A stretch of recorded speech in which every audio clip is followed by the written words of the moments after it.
Hello, and welcome back to your Running Coach with GMacSpurr podcast.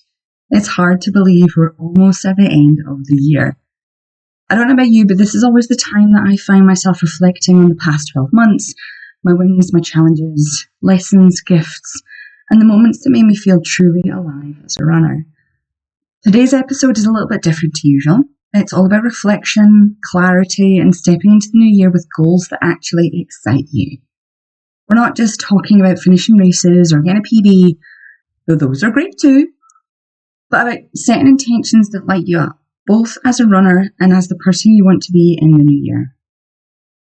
I'm going to guide you through reflecting on your year, deciding what to carry forward, and setting race goals that truly motivate you. And I promise by the end, you'll have a framework to start the year with focus, clarity, and excitement. Let's start with reflecting on your year. So before we run into the new year, let's pause and take stock of this one.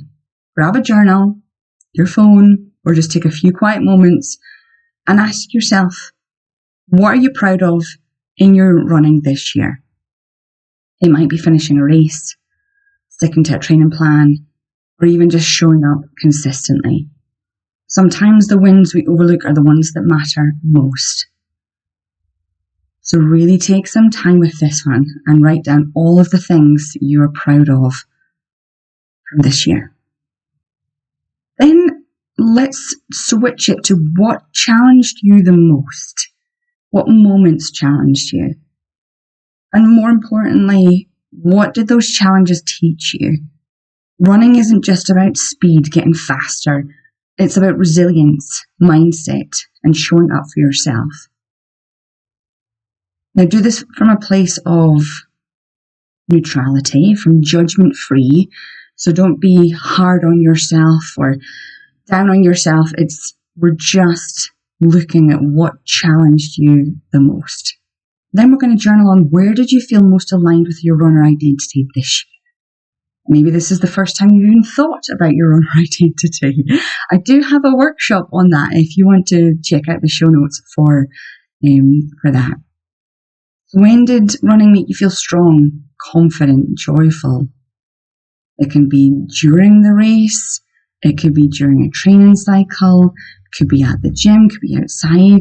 Like write down when you felt those moments. And I'm not just talking about that runner's high. I'm talking about when you were aligned with your identity.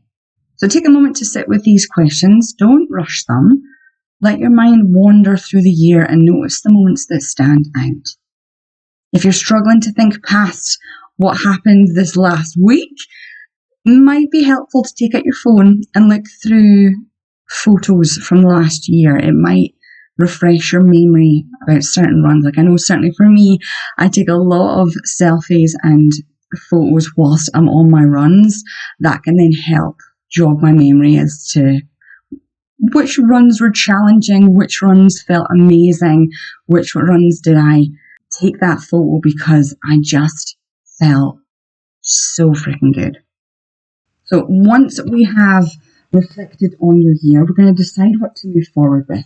Not everything from this year deserves to come with you into the next, and that is absolutely okay. So ask yourself, which habits, thoughts, or self-limiting beliefs do you want to leave behind? Maybe it's comparing yourself to others or getting frustrated when things don't go perfectly. What are you doing that is sabotaging your efforts? Specifically when it comes to what is going on in between your ears, in your brain rather than your body.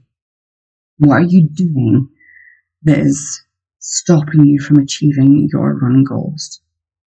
And then what routines, rituals, or mindset practices are truly serving you? List them all out, because these are the things that you want to carry forward. These are the ones you want to strengthen, because they'll help you start the year strong. We're going to stack all of this goodness up and let go of the things that aren't serving us. And then finally for this one, where did you feel most energized, most joyful, confident as a runner? So kind of similar to what we were talking about in terms of runner identity. When did you feel really, really good as a runner? And then once you've identified some situations, or all the situations, what allowed you to feel that way? What sparked those feelings? Was it running in the sun? Was it running with friends? Was it running at a pace that just felt good? What happened that had you feeling that way? Now, when we're talking about what we're going to bring forward into the new year, I highly encourage you to focus on 3 things to carry forward. Why 3? Well, too many can leave you feeling overwhelmed and like you're bringing over a big long to-do list. But focusing on 3 keeps it simple, actionable, and meaningful. So really think about what you want to be feeling, who you want to be come the end of the new year, and what routines, rituals, or mindset practices are going to really help you get there. Okay, let's talk about goal setting. Let's set some race goals that really excite you. I love me some goals. Now, the key here is this. The goal isn't just about a finish line or a number on your watch. It's about the feeling you want to create, the story you want to tell yourself about your running, and the energy that you want to carry into the new year. When setting your goals, try this approach. So first and foremost, identify your why. Why do you run in this season? What lights you up? Your why is the fuel that will carry you through the hard days, so make it truly you. And I want you to, whilst you're working through what your why is, I want you to ensure that it's a current why. A lot of runners have a why when they come into running, why they want to learn to run, why they want to run a 5K, and they never update their why. So this is a really good opportunity. If you are one of those runners that hasn't updated their why do you run in this season? What is your motivation? What is your drive? What is going to get you out of bed in the morning when the weather is miserable, when your brain says that you don't want to run? What is your why? This is a really important first step before we pick the goals. So when we come to picking goals, I highly encourage you to pick one performance goal, one joy-focused goal, and one identity goal. So for the performance goal, this could be a race, it could be a distance, or even tackling a new route that you've never done before, or a different type of run. Maybe you want to try trails rather than road, or you want to try road rather than trails. Pick something that stretches you so that it's just outside your thoughts on whether you can do it, whether you can achieve it. Like it's a stretch. It's enough of a stretch goal that you're like, oh, not quite sure about this. I don't know if I can do X. But that it doesn't stretch you so much that you're left overwhelmed, scared, anxious. We want it to excite you. Right, for the joy-focused goal, maybe it's running with friends, exploring new trails, or simply enjoying your long runs without pressure. Joy, is a goal in itself. Don't overlook it. So I highly encourage you to think about what do you want to be focusing on during your training cycle, during your race, that is going to add more joy into lacing up. And then the identity goal. How do you want to feel as a runner? Maybe you want to be more confident, more consistent, or more patient with yourself. Identity goals are often the ones that have the biggest impact on long-term satisfaction, but it is almost always overlooked. Runners typically focus on one performance goal. They know what race they want to run. They know what time they want to run. But the joy, focus, and identity get forgotten. And I would argue that the identity goal is the most important one. Like, how do you want to feel when you're standing at the start line of that race? What do you want to be thinking about your training cycle? What do you want to be thinking about how you are showing up present today? So important to support you in your running growth. And having your why, having your goals is great, but don't forget micro goals are also your friend. Like, it doesn't have to be one big goal for the whole year. It could be something for the next 3 months. And whether you're doing one big goal for the year or multiple smaller goals, I highly encourage you to plan checkpoints throughout the year, whether that be once a week, once a month, once a quarter, whatever time frames you decide on. Having these checkpoints helps you see the progress that you're making. It helps you celebrate the wins in the moment, and it helps you make adjustments if and when you need it, adjustments towards those goals. A lot of runners start a training cycle and wait until they've crossed the finish line before they celebrate the wins, before they recognize the progress they've made. But I'm telling you, in terms of joy, satisfaction, excitement, pride, it's celebrating along the way. It's noticing the progress that you're making every week, every month. That is what is going to help stack that evidence towards that new runner identity that you are running into. Okay, so how do you actually put this reflection into action? We've got the goals. We know what we're bringing forward into the new year.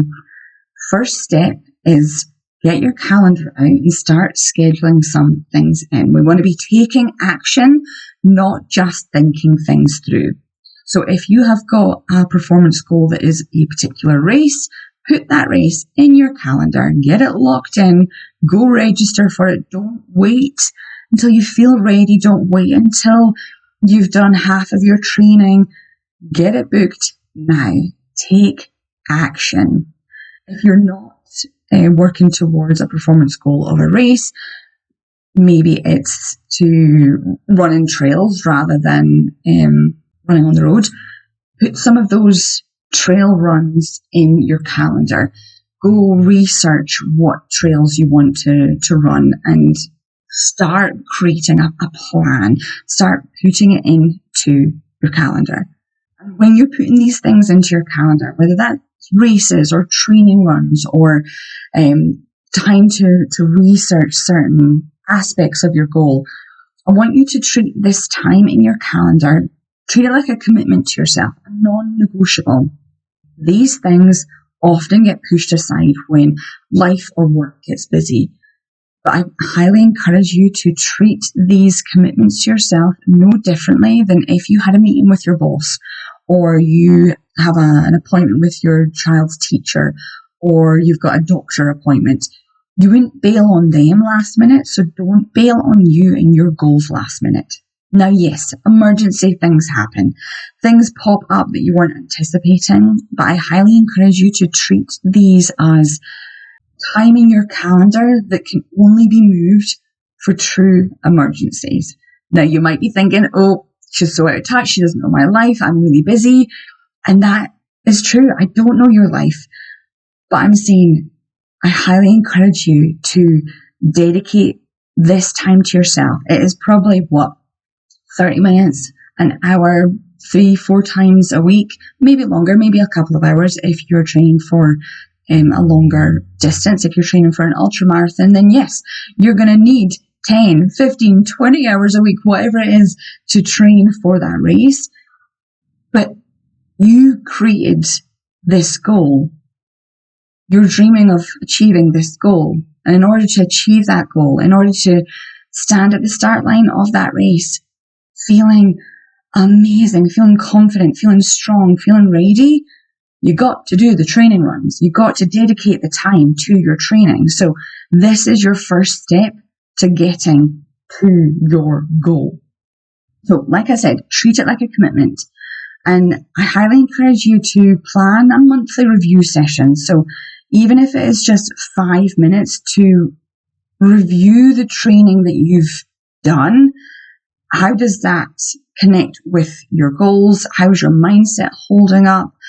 Are you enjoying the process? Like, just spend some time once a month, like we talked about previously, just to make sure that you're still on the right track, making sure that the goal is still lighting you up, that it still excites you, that it is still the goal that you are working towards, and adjust if and when needed. Zero judgment, zero guilt if it's no longer serving you. then do something different. And like I said, celebrate small wins along the way. Reflection isn't just for the end of the year, it is ongoing, and I promise you it will help bring so much more joy to your training cycle. And here's a simple practice. Take a moment right now to visualize yourself finishing your goal, whether that be a race goal or whatever goal you've got. You're feeling proud, you're feeling energized, you're feeling joyful. You're so excited. You did this thing. Hold that feeling in your heart. What does it feel like? Is it warm? Is there a light attached to it? That is you. That is you. And this is what you're training for. This is what you're running toward. Not just the numbers, but the version of yourself that thrives in this process. This is who you are. You just got to do the work to get there. So, as we wrap up, remember this. Your best running year isn't about hitting PBs alone. It's about carrying forward the lessons, habits, and mindset that truly light you up. It's about choosing goals that feel aligned with who you are and celebrating every step along the way.